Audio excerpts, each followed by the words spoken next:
Travis Scott versus Wiz Khalifa. We got Utopia versus Taylor Allardyce. 360 albums, Tourney. So, hip-hop versus hip-hop, and it's not my normal genre.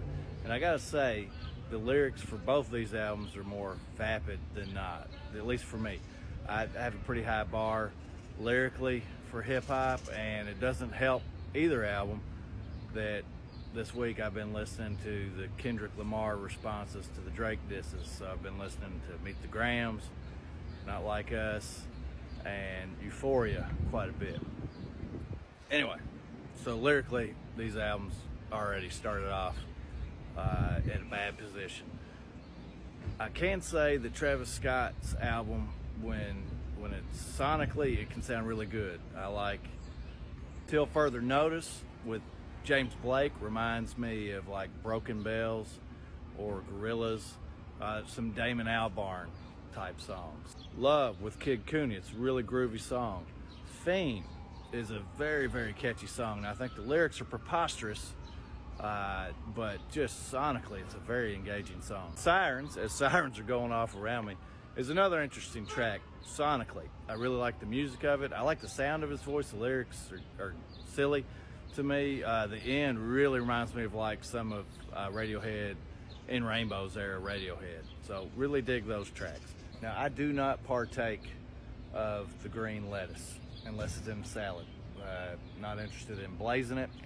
And Wiz Khalifa is, and he sings about it a lot. And kind of like some of the doom metal, where that's the main focus of the lyrics, it bores me. And then when he's not rapping about that, he's rapping about conspicuous consumption, which means just kind of buying and throwing your money around and whatnot. So lyrically, I don't really care for most of the lyrics on the Wiz Khalifa. But I gotta say, sonically, I really like the sound of his rap. I know he's from Pittsburgh, and he's living in California, and definitely there's a California sound. There's a whole lot of jazz and funk that he raps over, and I really like the music that he raps over. So for that, I'm going to go ahead and give the nod to Wiz Khalifa. This is one of these artists that I didn't see at Bonnaroo when I had a chance to, but I like the energy. It reminds me of some of the late night set energy at Bonnaroo, very danceable, and sounds great. You know, I don't know if he's matured lyrically.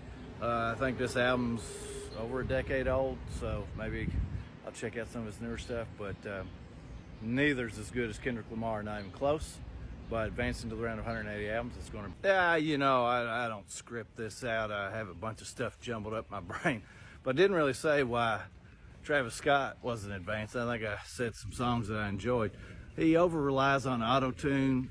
His guests on his songs generally outperform him. And the slower songs are just dreadfully boring.